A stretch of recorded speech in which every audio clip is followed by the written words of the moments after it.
Good morning students, welcome to class English. Students, आज हम जो हमारा चैप्टर स्टार्ट हुआ था, हमने कौन सा चैप्टर स्टार्ट किया था बेटा? A gift of chappals, chapter number 2। तो आज हम उस चैप्टर के बारे में रीड करेंगे जो हमने कुछ हाफ पार्ट कर लिया था। फर्स्ट जो पार्ट था उस चैप्टर का, उसका हाफ पार्ट किया था। आज हम उसका हाफ पार्ट करेंगे। तो हमने स्टार्टिंग में ये रीड किया था कि मृदु लड़की होती है, अपनी आंट के पास जाती है, अपनी कज़न से मिलती है, रवि, लली और मीना से। अब रवि अपनी कैट के बारे में बताता है। तो उसकी कैट का क्या नाम है, वो क्या बोलता है कैट को कि वो उसका नाम रखा उसने महेंद्र। और उसके बारे में बताते हैं कि कैसे उसके जो वंशज थे वो इजिप्शियंस थे। अब उसके बारे में हम आगे रीड करेंगे। So let's read the chapter. A close relative, scientifically speaking, of none other than the lion. अब रवि बोलता है कि अगर साइंटिफिकली, वैज्ञानिक रूप से बोला जाए तो जो मेरी कैट है तो बिल्कुल वो लॉयन के रिलेटिव है, कि उसके बहुत क्लोज है। The Pallava lion, emblem of Pallava dynasty. अब कि पल्लव लॉयन, जो पल्लव एंशियंट जो किंग होते थे, पल्लव राजा, उनका जो शेर था, उनके वंशज का जो एम्बलम था कि उसके बहुत ही क्लोज है। Ravi went on walking around the bitter berry bush, waving a twig up and down, his eyes sparkling. अब जो रवि है वो उस बिटर बेरी पेड़ की झाड़ियों के पीछे अराउंड घूमता हुआ, चक्कर लगाता हुआ बोलता रहता है। ट्विग्स को, उसकी टहनियों को ऊपर नीचे करता है और वो कंटिन्यू बोल रहा है। हिज आईज स्पार्कलिंग, उसकी आंखें चमक रही हैं। क्यों? क्योंकि वो अपनी कैट के बारे में अच्छे से, उसको कॉन्फिडेंस होकर वो बता रहा है कि जो मेरी कैट है वो इजिप्शियंस वंश की डिसेंडेंट है। This cat is descendant of none other than the Mahabalipuram Rishi cat, कि जो उसकी कैट है वो कोई और किसी की वंशज नहीं है। वो किसकी वंशज है? महाबलीपुरम ऋषि कैट की वंशज है। And if I may just remind you, they worshipped cat in ancient Egypt, कि अगर मैं तुम्हें याद दिलाऊं, अब वो रवि किसे बोल रहा है? मृदु को और मीना जो वहाँ पे खड़े हैं उसके आसपास, कि बोल रहा है कि अगर मैं तुम्हें याद दिलाऊं तो एंशियंट जो इजिप्ट थे वो उसकी पूजा करते थे। How he love the sound of his own voice, Meena and मृदु एक्सचेंज लुक्स। अब मीना और मृदु एक दूसरे को देखते हैं तो वो ये देखते, उनकी आंखों में ये एक्सप्रेशन रहा कि कैसे ये कितना अपनी साउंड से, अपनी आवाज़ से उसे कितना प्यार था, कि कैसे वो बिल्कुल स्ट्रॉन्गली बोल रहा था। What does that have to do with anything, Mridu demanded. Mridu ने पूछा कि इसका किस चीज़ से क्या रिलेशन है, कि क्या संबंध है, क्या डिमांड है। Oh, I am telling you this cat is descendant from the Egyptian cat god, no god is best it, yeah that is it.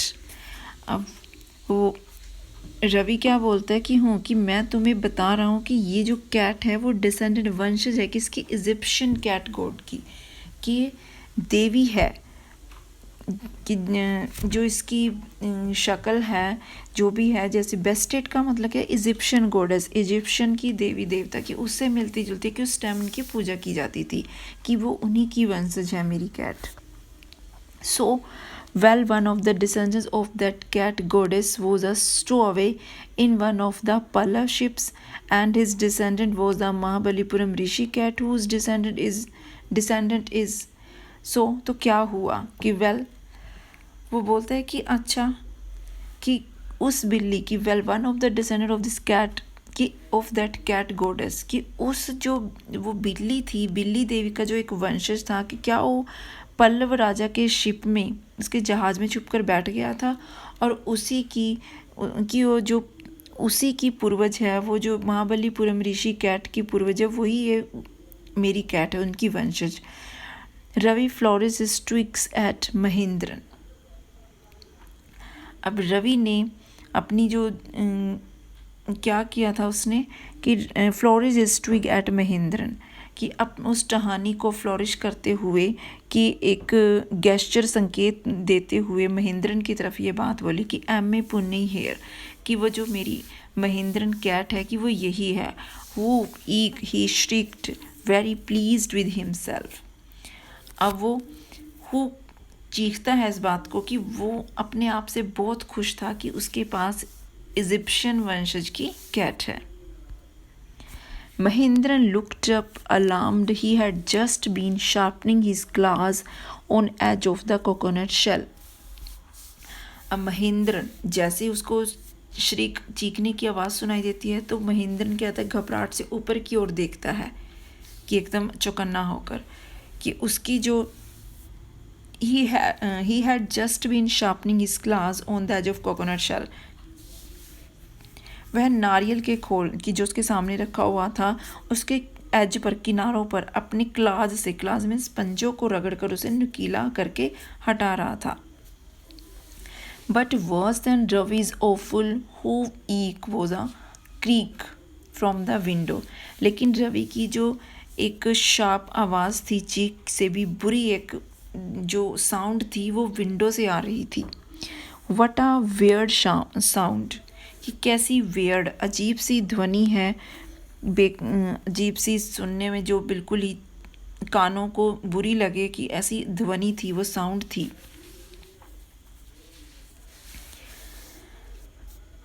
If Mridu was startled एमपी पुणे was frightened out of his wits, कि इसे सुनकर मृदु भी एकदम से चौकन्नी हो गई थी, स्टार्टल्ड मीन्स एकदम से चौकन्ना हो जाना। तो वहीं एमपी पुनई मीन्स महेंद्र जो वो कैट थी उसकी, कि वो भी डर से एकदम डर चुका था, फ्रंट स्केयर्ड हो चुका था, डर चुका था वो। Hair standing on end he bounced up and scurried towards a bamboo tray of red chilies that had been set out to dry. अब उसने क्या किया, अब वो डर चुका था, कौन, एम ए पुन्नी, उसके रोंगटे खड़े हुए, उसके बाल खड़े हो गए, हेयर स्टैंडिंग ऑन एंड, और बाउंस्ड अप, और ऊपर की ओर उछला, और तेज़ी से उसने क्या किया, स्कर्ड, कि स्कर्ड का मतलब होता है टू गो मोर क्विकली, कि बड़ी तेज़ी से उसने क्या किया, अपनी तरफ तेज़ी के साथ जो बांस की रखी हुई थी ट्रे कि उसमें मिर्चें रखी थी सुखाने के लिए, रेड चिलीज़, उसने अपने आप को उसके नीचे चिलीज़ को had been set out to dry, कि जो वहाँ पर लाल मिर्च रखी हुई थी सुखाने के लिए, उसने क्या किया, trying to hide beneath it, उसने अपने आप को उसमें छुपाने की कोशिश की। He tipped a few chillies over himself, और उसने कुछ मिर्च अपने शरीर पर भी डाल ली, और वो म्यो ही होल्ड माइजरेबली, और माइजरेबली वो दहाड़ा। The screeching went on and on what that noise, अब वो जो साउंड थी वो लगातार आती रही। सैड मृदु ने कहा कि that's Lalli learning to play the violin, कि ये तो लली, मृदु ने कहा कि व्हाट्स दैट नॉइस, किस तरह की आवाज़ है, that's Lalli learning to play the violin granted Ravi. अब ग्रांटेड का मतलब क्या होता है कि एक डीप साउंड में बोलना। अब रवि गुर्राया कि जो लाली है कि वो वायलिन बजाना सीख रही है, वो उस चीज़ की साउंड है। She will never learn nothing, कि वो कभी कोई चीज़ नहीं सीखेगी। The musicians master said goes on playing like a train whizzing on and on, कि जो म्यूज़िक मास्टर था उसका, कि वो इतनी स्मूथली चल रहा था कि जैसे एक जो रेलगाड़ी है वो अपने ट्रैक पर चलती है। While Lalli is all the time trailing going completely off track, जबकि जो लली है वो पूरी तरह से अपनी पटरी से बिल्कुल उतरी हुई है। मृदु crept to the window. Lally was sitting a little distance away, awkwardly holding her violin and bowstring.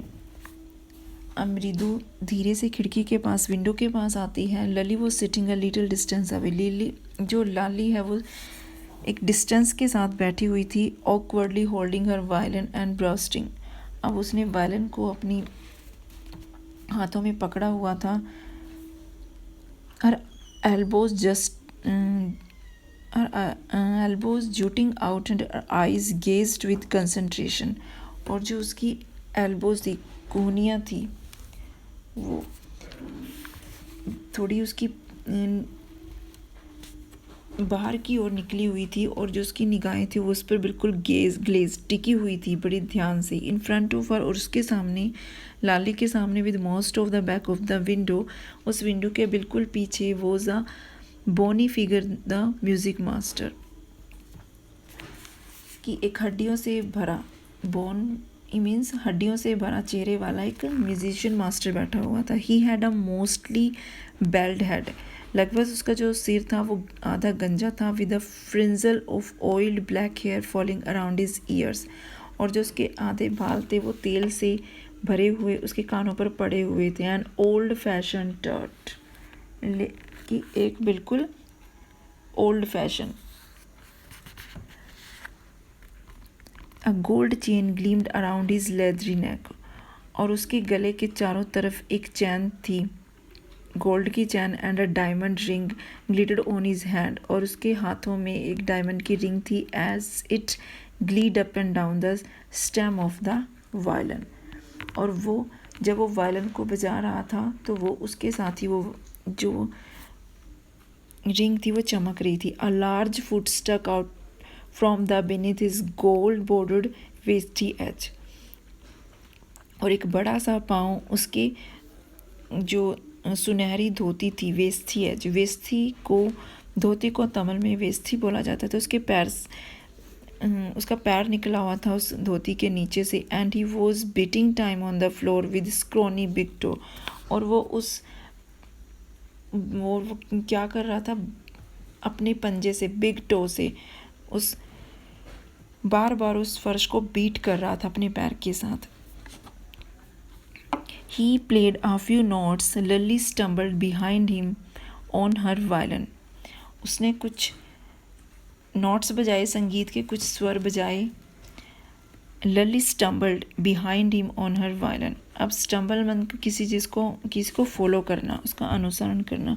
अब लली भी उसे अपने वायलिन के साथ उसको फॉलो कर रही थी। Which looked quite helpless and unhappy in her hands, कि जो वायलिन था उसके हाथों में बिल्कुल ही हेल्पलेस और नाखुश, अनहैप्पी लग रहा था, कि उसे बिल्कुल उसको प्रॉपर अच्छे तरीके से उसको बजाना नहीं आ रहा था।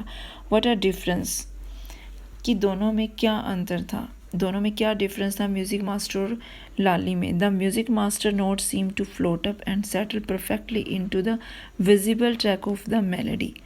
म्यूज़िक मास्टर के जो संगीत थे वो बिल्कुल ऐसे फ्लोट कर रहे थे कि बिल्कुल परफेक्टली, कि वो इनविजिबल ट्रैक पर, जैसे कोई ट्रेन बिल्कुल अपने ट्रैक पर स्मूथली चलती है। It was like the wheel of train fleeting smoothly into the rails and whizzing along, as Ravi said, कि रवि ने बोला कि जो उसके साउंड्स थे, उसके नोट्स थे मास्टर के, कि वो ऐसे स्मूथली चल रहे थे, संगीत ऐसे निकला था कि जैसे एक उसके पहिए होते हैं ट्रेन के, वो बिल्कुल स्मूथली ट्रैक पर चलते हैं। मृदु started at the hues, breezed hand moving effortlessly up the violin stem, making lovely music. लेकिन मृदु उसको एकटक देखती रही। मृदु स्टार्टेड एट द ह्यूज, बिल्कुल उसको स्टेयर करती रही, एकटक देखती रही। Breezed hand moving effortlessly up the violin stem, कि जब वो मास्टर था अपनी फिंगर से वायलिन बजा रहा था, उसको बिल्कुल स्टेयर करके देखती रही। मेकिंग मी लवली म्यूज़िक, कि कैसे उससे लवली म्यूज़िक, अच्छा संगीत निकल रहा था जब वो वायलिन के साथ अपनी फिंगर्स के साथ वायलिन को बजा रहा था। स्क्वैक देयर वॉज लली ड्रेलिंग अगेन, अब फिर से लली क्या थी, एक कर्कश सी अजीब सी जो साउंड आई और फिर से वो ट्रैक से उतर गई। Amma came a wail from the gate, Amma oh. अब अम्मा ओ, अम्मा दरवाजे से एक चीख आई, एक आवाज़ आई। Wail from the gate, wail का मतलब चीखने की आवाज़ आई। Ravi send that beggar away, cried his mother from the back veranda. अब उसकी मदर बैक वरांडा में बैठी थी, वहाँ से आवाज़ आई कि रवि इस बैगर को यहाँ से भेज दो।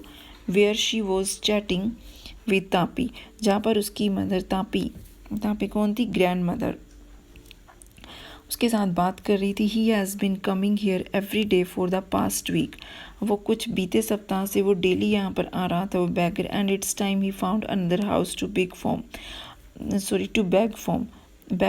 From Pati explain to Tapi.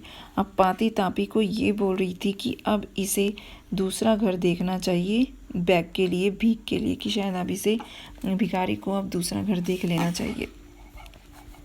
So students, आज हम यहीं तक इस चैप्टर को रीड करेंगे। इस चैप्टर से रिलेटेड जो भी क्वेश्चंस होंगे वो मैं आपको PDF के थ्रू सेंड करूँगी। इसको अच्छे से रीड करना है, सुनना है। So students, thank you.